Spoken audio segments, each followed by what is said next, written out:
दोस्तों आज की इस वीडियो में हम लोग माध्यिका निकालना सीखेंगे। तो मैं आपको वीडियो के शुरू में ही एक बात बताना चाहता हूँ। अगर आप कक्षा 10 में पढ़ते हैं तो माध्यिका निकालने के लिए एक प्रश्न कन्फर्म आपके पेपर में आएगा, ठीक है। और अधिकतर 4 नंबर का पूछा जाता है, 2 नंबर का भी पूछा जाता है, लेकिन अधिकतर 4 नंबर का क्वेश्चन आता है। तो बिल्कुल आपको ऐसे ही सारणी दे दिया जाएगा और आपको बोला जाएगा कि माध्यिका ज्ञात कीजिए, ठीक है। तो इस तरह का आपके पेपर में कन्फर्म है एक क्वेश्चन ज़रूर आएगा। और ये बात मैं हवा में नहीं बोल रहा, बल्कि पिछले साल जो पेपर हुए हैं उनको देख करके ये बात बताया जा रहा है। अगर आपको भरोसा नहीं हो रहा कोई दिक्कत नहीं, पिछले साल जो पेपर हुआ था मैथ का उसमें माध्यिका निकालने के लिए सवाल पूछे गए थे। मैं आपको यहाँ पे दिखा देता हूँ। तो ये देखिए 2023 का पेपर है और ये 2023 में 7 क्वेश्चन पेपर बना था। अधिकतर 7 ही क्वेश्चन पेपर बनता है। तो देखिए 2023 में पहले सेट में देखिए माध्यिका पर ये सवाल पूछा गया यहाँ पर, ठीक है ना। कितने नंबर का पूछा गया? 4 नंबर का। तो ये माध्यिका वाले सूत्र से ही लगेगा, थोड़ा सा अलग लगेगा लेकिन माध्यिका वाले सूत्र ही से लगेगा, ठीक है। हम लोग दूसरे सेट में आ जाते हैं। दूसरे सेट में तो देखिए इसमें भी देखिए यहाँ पे क्वेश्चन पूछा गया है। यहाँ पर देखिए माध्यक निकालना है इस सारणी से। अब माध्यक बोले या माध्यिका दोनों एक ही चीज़ है। अब देखिए 2 नंबर का पूछा गया है। मैं यहाँ पे और दिखा देता हूँ।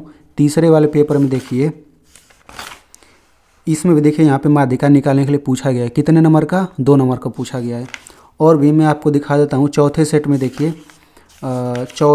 देखिए यहाँ पे पूछा गया है माध्यिका निकालने के लिए। देखिए कितने नंबर का? 4 नंबर का पूछा गया है। तो ये तो 2023 वाला पेपर है। मैं आपको 2022 में भी दिखा देता हूँ, ठीक है।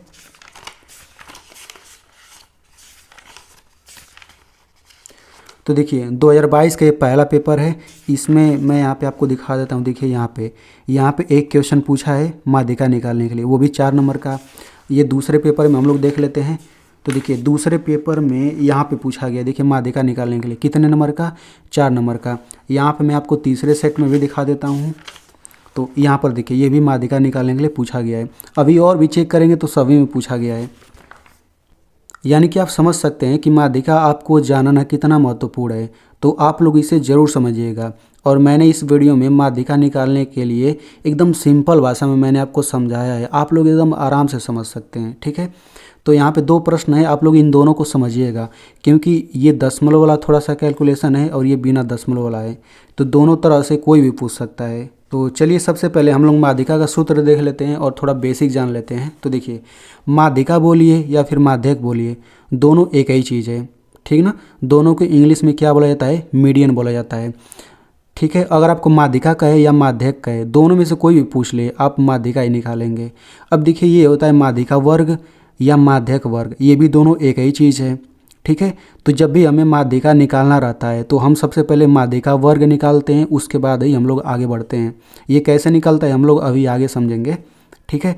अब देखिए बारंबारता को हम लोग स्मॉल एफ से दिखाते हैं। यानी कहीं पर अगर स्मॉल एफ लिखा है तो समझिए बारंबारता लिखा है। तो बारंबारता को स्मॉल एफ से क्यों दिखाया जाता है? क्योंकि बारंबारता को इंग्लिश में फ्रीक्वेंसी बोला जाता है। तो पहला लेटर एफ लिया गया है। अब देखिए संचयी बारंबारता को हम लोग सी एफ से दिखाते हैं। ये मैं आपको क्यों बता रहा हूँ? क्योंकि आगे आपको मतलब इसी से दर्शाना होगा। बारंबारता को एफ से दिखाएंगे, संचयी बारंबारता को सी एफ से, ठीक है। तो संचयी बारंबारता को सी एफ से क्यों दिखाया जाता है? क्योंकि संचयी बारंबारता को इंग्लिश में ये बोला जाता है कुमुलेटिव फ्रीक्वेंसी, ठीक है। अब देखिए ये हो गया माध्यिका का सूत्र। ये होता है माध्यिका का सूत्र L + n/2 - CF बटा F × H। इसी से आपका माध्यिका निकलेगा। ये माध्यिका का भी सूत्र है, ये माध्यक का भी सूत्र है, क्योंकि दोनों एक ही चीज़ है। तो इस सूत्र को आप लोग एकदम बढ़िया से याद कर लीजिए, क्योंकि अगर आपको ये सूत्र याद है तभी तो आप सवाल लगा पाएंगे, ठीक है। चलिए अब हम लोग पहले सवाल की तरफ बढ़ते हैं। तो देखिए ये पहला सवाल है। आपको ऐसे ही सारणी दे दिया जाएगा और आपको कहा जाएगा कि निम्नलिखित सारणी से माध्यिका ज्ञात कीजिए, ठीक है। आपको ऐसे ही दिया जाएगा वर्ग अंतराल और नीचे बारंबारता। वर्ग अंतराल में आप देख सकते हैं 2-2 संख्या एक साथ आया है और बारंबारता में 1-1 संख्या आया है, ठीक है। तो वर्ग अंतराल में 2-2 संख्याएँ आता है। अब देखिए जब भी आपको इस तरह का सारणी दे दिया जाएगा तो हम लोग उसको ऐसे लगाएंगे। कैसे लगाना है देखिए, यानी कि जब भी आपको माध्यिका कहेगा ना तो आपको ये ऐसे सारणी बना करके ही लगाना पड़ेगा। तो आपको सारणी देखिए ऐसे ऐसे सीधा में दिया गया है ना, आपको इसी को ऊपर नीचे बना लेना है, कुछ इस तरह से आपको बना लेना है। कैसे मैंने बनाया देखिए, ये वर्ग अंतराल है ना, तो मैं वर्ग अंतराल यहाँ पे लिखूँगा और उसके सामने वाला जो ये लिखा उसको मैं ऐसे नीचे लिख लूँगा, और जो ये बारंबारता लिखा है उसको हम बारंबारता के नीचे ऐसे लिख लेंगे। तो ये तो अभी प्रश्न वाला ही हो गया। अब ये वाला खाना और ये नीचे वाला एक खाना ये हम एक्स्ट्रा बना लेंगे। समझ में आ गया? अभी इतना दूर तो बिल्कुल प्रश्न के हिसाब ही से। अब इसके बाद हम कैसे करेंगे देखिए, अब आप समझिए। तो देखिए, ये संचयी बारंबारता हमने अपने मन से लिखा है, तो बारंबारता को हम लोग स्मॉल एफ से दिखाते हैं, तो हम यहाँ पे नीचे लिख लेंगे। इसको हम सी एफ से दिखाते हैं, तो यहाँ पे हम सी एफ लिख लेंगे। ठीक है ना? अब हम लोग आगे बढ़ते हैं। तो देखिए, सबसे पहले हम लोग संचयी बारंबारता निकालते हैं। कैसे निकालते हैं? इसी बारंबारता का इस्तेमाल करके हम लोग संचयी बारंबारता निकालते हैं। कैसे निकालेंगे देखिए, पहला ये 6 है तो पहला 6 लिख लीजिए। उसके बाद आपको ऐसे तिरछा जोड़ना है, तो 9 6 क्या हो जाएगा? 15 हो जाएगा। फिर आप तिरछा जोड़िए, 12 15 जोड़ेंगे तो ये हो जाएगा 27। फिर आप तिरछा जोड़िए ऐसे, तो इनको जोड़ेंगे तो हो जाएगा 35। फिर ऐसे जोड़ लीजिए, तो इनको जोड़ेंगे तो क्या हो जाएगा? 40, और ये हो जाएगा 50। तो मैं देखिए तिरछा जोड़ रहा हूँ, तो ये सब आपका संचयी बारंबारता निकलता जा रहा है, यानी ये सभी संचयी बारंबारता है और ये बारंबारता है। ठीक है? अब इसके बाद हम क्या करेंगे, इन सभी बारंबारताओं को जोड़ लेंगे। तो जोड़ने के बाद जो आएगा नीचे लिखेंगे, यहाँ पे योग लिखा है ना, तो वही लिखेंगे। तो इनको जोड़ने के बाद 50 आएगा। मैं आपको यहाँ पे बता देना चाहता हूँ, जो यहाँ पे नीचे वाला संख्या आएगा ना, वही संख्या यहाँ पे आएगा जोड़ने पर, यानी इन सभी बारंबारताओं को जोड़ करके 50 आ गया। अब इसके बाद देखिए, यहाँ पे माध्यिका वाले सूत्र में L दिया गया है, H दिया गया है, N/2 दिया गया है, CF दिया गया है, F दिया गया है। तो हमें इन सब का मान निकालना पड़ेगा इसी सारणी से, तभी तो हम लोग वो मान यहाँ पे रखेंगे तो हमारा आंसर आएगा। तो देखिए, सबसे पहले हम लोग ये N/2 निकालते हैं, इतना आप दिमाग में रख रहिए। तो N/2 कैसे निकालते हैं देखिए, इन सभी को जोड़ने पर जो आता है वही आपका N होता है। समझ में आ गया? तो हम यहाँ पे लिखेंगे N बराबर क्या हो गया? 50। लेकिन तो हमें N/2 लाना है, तो हम लोग दोनों तरफ बटा दो ऐसे लगा लेंगे। इसके बाद अब आपको क्या करना है देखिए, 50 में 2 से भाग करेंगे, क्या आएगा? ये आपका आ जाएगा 25 आ जाएगा, यानी 50 का आधा, बटा 2 का मतलब आधा हो गया। तो इतना आपका 25 आ गया। अब देखिए यहाँ से ये 25 आ गया ना। अब हम लोग यहाँ पे निकालेंगे F निकालेंगे और CF निकालेंगे। भाई सूत्र में F भी है, सूत्र में CF भी है, तो हम लोग ये दोनों भी निकाल लेते हैं। तो देखिए F क्या होता है, CF क्या होता है। तो अब यहाँ पे आप लोग ध्यान से समझिएगा। देखिए N/2 25 आ गया ना, तो अब आपको इस सारणी में आ जाना है, संचयी बारंबारता में। इसमें अब देखिए इस 25 से बड़ा कौन है, तो इस 25 से बड़ा आप देखिए ये तीनों ही 25 से बड़े हैं। तो इनमें जो सबसे पहला वाला बड़ा है ना, उसी के सामने ऐसे आते जाना है। तो इसको हम लोग बोल देते हैं माध्यिका वर्ग। ठीक है? क्या बोल देते हैं? माध्यिका वर्ग। देखिए, जब भी आप लोग माध्यिका निकालेंगे तो आपको माध्यिका वर्ग खोजना पड़ेगा। तो ये आपका माध्यिका वर्ग है, इसके सामने वाला ये आपका F है। क्योंकि ये बारंबारता है ना, तो बारंबारता को F से दिखाते हैं, तो इसी में से F निकलेगा। तो माध्यिका वर्ग के सामने वाला ये हो जाएगा F। ठीक है? अब इसके ऊपर वाला ये हो जाएगा आपका CF। ठीक है ना? मतलब ये लाइन गया है ना, ऐसे इसको याद रख लीजिए। और CF है तो भाई इस लिस्ट में से ही CF निकलेगा, तो CF बराबर 15 हो गया। तो लिख लेते हैं F बराबर 12 हो गया और CF बराबर क्या हो जाएगा? 15 हो जाएगा। यहाँ पे मैं आपको एक चीज़ और बता देता हूँ। देखिए, आपके बहुविकल्पी प्रश्न में, यानी कि 1 नंबर वाले क्वेश्चन में ऐसे ही सारणी दे दिया जाता है और आपसे पूछ लिया जाता है कि माध्यिका वर्ग बताइए, तो आप माध्यिका वर्ग इसको बताएंगे 20 30। समझ में आएगा ना? मतलब कैसे खोजना है ये मैंने आपको बता दिया।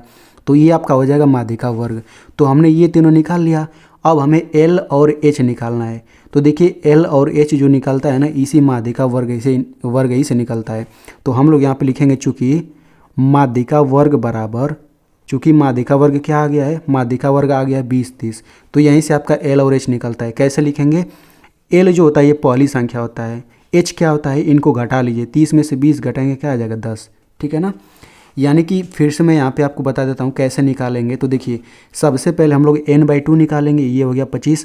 अब वो 25 से बड़ा है, इस संचयी बारंबारता में खोजना है 25 से बड़ा कौन है। तो ये सभी 25 से बड़े हैं, तो आपको सबसे पहला वाला लेना है जो 25 से बड़ा हो। अब इसके सामने आता जाना है, तो ये आपका हो जाएगा माध्यिका वर्ग, इसके सामने वाला हो जाएगा F, और ये ऐसे चले जाएंगे तो ये हो जाएगा CF।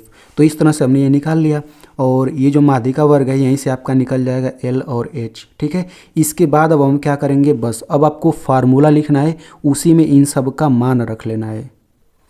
तो यहाँ पे सब निकल गया है। तो यहाँ पे मैंने सबसे पहले क्या किया, यहाँ पे मैंने सूत्र लिख लिया, माध्यिका बराबर ये सूत्र लिख लिया। अब इसी में सभी का मान रखिए। ठीक है? तो यहाँ बराबर लगाइए, अब एल की जगह क्या लिखेंगे 20, तो बस यहाँ पे 20 लिख लीजिए, फिर प्लस। इसके बाद आपको क्या करना है, ये कोष्टक लगाइए, मतलब बटा लगाइए, n/2 क्या आ गया है 25 आ गया है, तो बस यहाँ पे 25 लिख लीजिए, माइनस सी एफ 15 आ गया है तो यहाँ पे 15 लिख लीजिए, बटा एफ क्या चीज़ है 12, तो यहाँ पे नीचे 12 लिख लीजिए, इसको कोष्टक लगा दीजिए, गुणा एच की जगह क्या लिखेंगे 10 आया है, 10 हो गया, ठीक है ना। अब इतना आ गया है, अब हम लोग इसी को बस हल कर लेंगे, हमारा आंसर आ जाएगा। तो देखिए बहुत लोग इसको भी हल नहीं कर पाते हैं, तो बस आप ध्यान से देखते रहिए, आप समझ जाएंगे। तो ये पहला वाला जो है ना, इसको तो हम उतारते ही चलेंगे, बस हमें इसको हल करना आना चाहिए। तो सबसे पहले हम यहाँ पे घटाते हैं, तो 25 में से 15 घटेगा, क्या आ जाएगा 10 आ जाएगा, और ये हो जाएगा बटा 12, फिर गुणा 10। सबसे पहले घटा लेंगे और ऐसे कोष्टक हटा देंगे, इतना कर लेंगे। अभी ये हो जाएगा 20 प्लस, तो ये पहला वाला 20 उतार लेंगे। अब इसको देखिए कैसे हल करेंगे, तो देखिए अगर मैंने पिछले वीडियो में बहुलक निकालना सिखाया था तो वहाँ पे मैंने इसको काट करके हल करके बताया था, तो आप काट करके भी हल कर सकते हैं, ठीक ना, बिना काटे भी आप लोग हल कर सकते हैं। तो जिसको काटना आता है वो काट के हल कर सकता है, और जिसको काटना नहीं आता उसको जो मैं तरीका बताने वाला हूँ वैसे आप लगाएंगे तो आसानी से हल हो जाएगा। कैसे करना है देखिए, ये जो ऊपर दोनों संख्या इनका हम गुणा कर लेंगे, तो 10 दाँव पे ये हो जाएगा 100 और नीचे हो जाएगा बटा 12, ठीक है, इतना आ गया। अब पहला संख्या जैसे कि तैसे लिखिए। अब यहाँ पे 12 से 100 में भाग कर दीजिए, तो 12 से 100 में हम लोग भाग करेंगे तो देखिए ये भाग ऐसे ही आता ही जाएगा, कभी ख़त्म होगा ही नहीं। तो आपको क्या करना है, दशमलव के बाद 2 अंक केवल लेना है, बस इसी को, बस इतना ही लेना है 8.33, यानी कि यह आगे आता ही जाएगा, लेकिन दशमलव के बाद यहाँ पे केवल 2 अंक ले लीजिए, तो 8.33, इसके नीचे लिखिए 8.33। अब क्या करना है देखिए, दशमलव के पहले ये 8 है ना, तो इन दोनों को आपको जोड़ लेना है, तो 20 8 क्या हो जाएगा 28, और आगे जैसे है वैसे उतार लेना 0.33, तो यही आपका क्या हो जाएगा आंसर हो जाएगा। तो इसको हम लोग इस तरह से हल कर लेंगे, तो बस इतना ही आपको लगाना है, आपको 4 नंबर आराम से मिल जाएगा। तो चलिए हम लोग इसी तरह से एक दूसरा सवाल देख लेते हैं। तो देखिए मान लेते हैं कि किसी सवाल को हल करते समय यानी माध्यिका निकालते समय इतना आ गया मान रखने के बाद, तो इसको कैसे हल करेंगे। तो आप देख सकते हैं कि भाई मान रखेंगे तो ऐसा ही आता है, बिल्कुल वैसा ही मैंने यहाँ पे ले लिया है। तो इसको कैसे हल करेंगे, तो देखिए पहला वाला तो ये ऐसे उतारते जाना है, इसको बस लास्ट में जोड़ देना है। यहाँ पे क्या करना है, 25 में से 13 घटाएंगे तो ये आपका आ जाएगा 12, और ये हो जाएगा बटा 20 और गुणा 15। अब इसको कैसे हल करेंगे, तो पहला संख्या वैसे ही ले लीजिए, यहाँ पे चाहे तो आप काट के हल कर सकते हैं, नहीं तो मैं इस तरह गुणा करके हल करता हूँ। तो 12 15 का गुणा करिए, तो 12 25 60 हासिल 6, 12 कम 12 6 18 180 आ गया, नीचे आपका आ गया 20। तो पहला संख्या हो गया 40, यहाँ पे 20 से 180 में भाग कर दीजिए। अगर आपको काटना आता है तो वैसे भी कर सकते हैं, ठीक ना। तो यहाँ पे मैं भाग कर देता हूँ, तो 20 9 180 दिखे, ये भाग खत्म हो गया, तो यही वाला 9 तो हम यहाँ लिखते हैं, तो ये हो जाएगा 49। अब चाहें तो इसको काट करके भी लगा सकते थे, कैसे काटेंगे, 0 से 0 कट गया, 2 एकम 2 2 9 18, तो नीचे से 1 हट जाएगा 9 आ जाएगा। तो आप काट करके भी हल कर सकते हैं और ऐसे भी हल कर सकते हैं। तो इतना आपको समझ आ गया होगा। चलिए हम लोग इस लास्ट वाले क्वेश्चन को हल करते हैं और इसी में दशमलव आपका आएगा, ठीक है। तो देखिए ये आपका सवाल दे दिया गया है, निम्नलिखित सारणी से माध्यक ज्ञात करना है, ये आपका सारणी है। तो सबसे पहले हम लोग इस सारणी को ऐसे ऊपर नीचे बना लेंगे। और हाँ, यहाँ पे एक चीज़ और समझ लेते हैं, देखिए यहाँ पर वर्ग अंतराल बारंबारता, हमें पता है कि ये वर्ग अंतराल लिखा रहता है, यहाँ पे बारंबारता लिखा रहता है, तो यहाँ पर कुछ भी लिख दे उससे कोई मतलब नहीं है।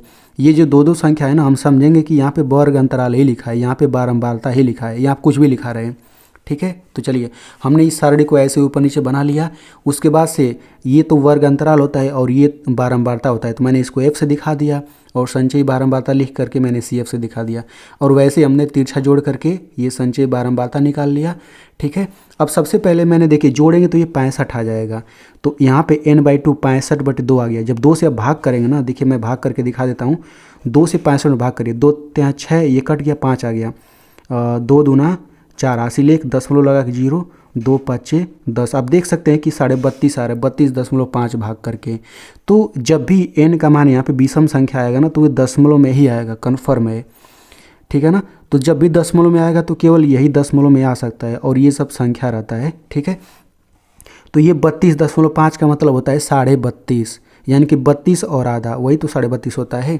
तो हम क्या करेंगे 32.5, अब इसमें खोजेंगे 32.5 से बड़ा कौन है, तो 32.5 से बड़ा ये सब है, तो सबसे पहला बड़ा यही है। तो इसके सामने आएंगे तो देखिए ये आपका हो गया माध्यिका वर्ग, उसके सामने वाला यही आपका f हो जाता है, क्योंकि f के लाइन में यही f आएगा, और इसके ऊपर वाला ये हो जाएगा CF। तो मैंने वो सब लिख लिया, माध्यिका वर्ग हो गया, ये हो जाएगा इतना, ठीक है। LH निकल गया, L पहला संख्या, H जो है घटा देंगे। इसके बाद अब हम इन सभी को सूत्र में रख लेते हैं। तो देखिए मैंने इन सभी मानों को यहाँ पे मैंने सूत्र में यहाँ पे रख लिया है। अब यहाँ पे कैलकुलेशन में कई लोगों को दिक्कत होगा, उसी को मैंने समझाने के लिए ये सवाल लिया है। तो पहला संख्या तो वैसे के वैसे उतारेंगे, फिर प्लस, यहाँ पे सबसे पहले हम घटा लेते हैं। तो देखिए ये दशमलव वाला है, तो दशमलव से मत डरिए, यहाँ पे 5 है ना, इसको आप छोड़ दीजिए अभी, केवल दशमलव के इधर जो लिखा है यानी 32 में से आप 19 घटाइए। तो 32 में से 19 घटाएंगे क्या आ जाएगा, ये आपका आ जाएगा 13। तो बस यहाँ पे ऊपर 13 लिख लीजिए, फिर बटा 13 नहीं लिखेंगे, सॉरी, घटाने पर 13 आ गया, और 0.5 आपने ये 0.5 लिख लेना है, नीचे 18 लिखिए, फिर गुणा ये हो जाएगा 10। एक बार फिर से बता देता हूँ, देखिए जब भी दशमलव आएगा तो केवल यहीं पे दशमलव आ सकता है। तो ये दशमलव आ गया है, कैसे घटाएंगे, ये जो दशमलव के इधर लिखा है 32 में से 19 घटा लेंगे, 13 आ जाएगा, बस उसी के आगे 0.5 लगा लेना बस, और बटा 18 इतना आ गया। अब पहला संख्या 20 हो गया प्लस, अब यहाँ पे क्या करना है, इन दोनों का गुणा कर लेना है। तो देखिए जब भी दशमलव वाला आता है तो अधिकतर यहाँ पे 10 ही आता है, यानी 10 ही आता है। तो जब 13.5 का 10 में गुणा करेंगे ना, तो ये आपका आ जाएगा 135, बस दशमलव हटा देना है, 135 आ जाएगा। समझ में आ गया। अगर यहाँ पे कोई दूसरा संख्या भी आ जाए ना, कोई दिक्कत नहीं, आप इन दोनों का गुणा कर लीजिएगा, और दशमलव मतलब दशमलव वाला अगर आपको नियम आता है तो वैसे गुणा करके दशमलव लगा लेना है, और भाग करके दशमलव के बाद 2 अंक तक ले जाना है, ठीक ना। अगर पहले ही कट जाता है तब तो अच्छी बात है। अब यहाँ पे क्या करना है, ये हो जाएगा 20 प्लस, अब यहाँ पे क्या करना है, इसको काट करके चाहें तो हल कर सकते हैं, नहीं तो 18 से आप 135 में भाग कर लीजिए। तो देखिए मैंने यहाँ पे मैंने 18 से 135 में भाग किया है, तो अब देख सकते हैं भाग यहाँ पे कट गया है, नीचे 0 आ गया, मतलब ये भाग खत्म। तो यही वाला चीज़ तो उठा के यहाँ पे लिख लेना, ये हो जाएगा 7.5, ठीक है ना। देखिए दशमलव के बाद एक ही अंक है, तो भाई पहले ही कट गया। अगर ये कटता नहीं या आगे आता ही जाता तो हम दशमलव के बाद केवल 2 अंक लेते हैं, भाई उसके साथ ही लिख लेते हैं यहाँ पे, ठीक है। अब क्या करेंगे, दशमलव के पहले यहाँ पे 7 लिखा है, तो इन दोनों को जोड़ेंगे तो ये हो जाएगा 27, और 0.5 लिख लेंगे, तो बस यही आपका आंसर हो जाएगा। तो आई होप आपको सारा चीज़ समझ अच्छे से आ गया होगा। तो मैं आपको वीडियो के लास्ट में केवल एक सिंपल सा रिक्वेस्ट करूंगा कि मेरी मेहनत के लिए इस वीडियो को एक लाइक कर दीजिए, और अगर आपको ये वीडियो समझ आ गया है तो इसे अपने दोस्तों में ज़रूर शेयर करिएगा, क्योंकि उन्हें भी अच्छे से समझ आ जाएगा और वो भी 4 नंबर पा जाएंगे आराम से।